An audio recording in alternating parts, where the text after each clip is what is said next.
Good afternoon all. আজকে ইংরেজির একটা বেশ ইন্টারেস্টিং সাবজেক্ট, সেটা হলো হোমোফোনস। হোমোফোনস মানে কি? তাদের উচ্চারণ এক, হ্যাঁ, কিন্তু মিনিং আলাদা এবং সেন্টেন্সে বিভিন্ন কায়দাতে সেগুলোকে আমরা ব্যবহার করে থাকি, রাইট? চলুন আমরা হোমোফোনস নিয়ে জানি।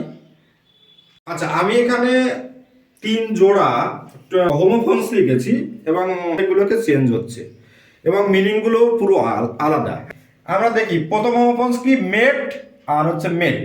দুটোর প্রোনাউন্সিয়েশন এক, মানে উচ্চারণ এক, কিন্তু এই প্রথম মেট মানে হচ্ছে সাক্ষাৎ করা, সাক্ষাৎ করা, ওকে। আর দ্বিতীয় মেট মানে হচ্ছে ফ্রেন্ড, বন্ধু, রাইট?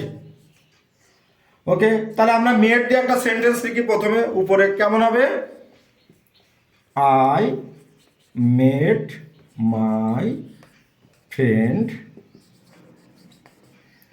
টুডে। ওকে, নাম্বার 2 মেট। মেট মানে হচ্ছে কি, বন্ধু। উজ্জ্বল, UJJAWL, Ujjwal is my dear মেট। ওকে, আমরা এইভাবে ইউজ করতে পারি। Next, hair. এই হেয়ার, এইচে আই আর, এইচে আর ই, দুটোর প্রোনাউন্সিয়েশনই কিন্তু এক, উচ্চারণই এক, কিন্তু মানে আলাদা। এই হেয়ার মানে কি? চুল, মাথার চুল, রাইট? আর এই হেয়ার মানে কি? খরগোশ, রাইট? এবার আমরা কেমন মেক সেন্টেন্স কেমন হবে? My hair is very short. Okay, আর হেয়ার এখানে খরগোশকে বুঝিয়েছে, তাই তো? তাহলে খরগোশ, তাহলে কি লিখতে পারি? The hair is very tiny বা টিনি। ওকে, নেক্সট আরো দুটো আছে, ওয়ান্ডার অ্যান্ড ওয়ান্ডার। দুটোর উচ্চারণই এক, ওয়ান্ডার ওয়ান্ডার। এই প্রথম ওয়ান্ডারটা হচ্ছে বিস্মিত হওয়া, বিস্মিত হওয়া, রাইট? তাহলে এর আমরা সেন্টেন্সে কেমনভাবে অ্যাপ্লাই করতে পারি? I became wonder, okay, to see the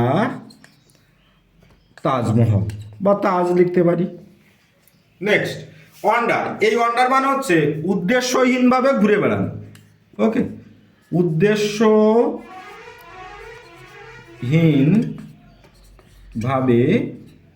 ভাবে ঘোরা, মানে কোনো উদ্দেশ্য নেই, এমনি ঘুরে বেড়ানো। হ্যাঁ, কেমন লিখতে পারি? তাহলে এর সেন্টেন্স কেমন হবে? The boy wander in the field. Okay, কত সহজ, ইজি এবং খুব ইন্টারেস্টিং জিনিস। হোমোফোনস লিখেছি কি, টু অ্যান্ড টু। প্রথমটি এর মানে কি? প্রথমটি এর মানে হচ্ছে দুই, এটা আমরা সবাই জানি। তাহলে সেন্টেন্সটাই লিখি, কেমন হবে? I have two pen, S যোগ করবো টু। আর এই টু দিয়ে কেমন লিখতে পারি? টু মানে প্রতি, এর এক্সাক্ট ঠিকঠাক মিনিং হয় আবার হয় না। তাহলে এটা কেমন লিখতে পারি? I am going to school, right? Next, there আর দেয়ার। এই দেয়ার মানে হচ্ছে তাদের, ওকে। আর এই দেয়ার মানে হচ্ছে কি? দুটোর প্রোনাউন্সিয়েশন এক, দেয়ার স্পেলিং আলাদা। দেয়ার মানে তাদের, আর এই দেয়ার মানে সেখানে। ওকে, তাহলে কেমন হতে পারে? এই দেয়ার মানে কি হতে পারে? দেয়ার, সেন্টেন্স লিখি, their house is beautiful, right? আর এই দেয়ার মানে কি সেখানে, আই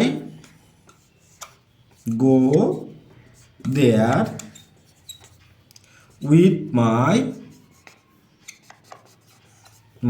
পেরেন্টস, PARENTS। তাহলে আশা করছি সবাই ক্লাসটাকে বুঝতে পেরেছো বা বুঝতে পেরেছেন। হ্যাঁ, এগুলো খুব ইন্টারেস্টিং জিনিস, মনে রাখার চেষ্টা করবেন এবং অ্যাপ্লাইও করা যাবে স্পোকেন ইংলিশের ক্ষেত্রে। ওকে।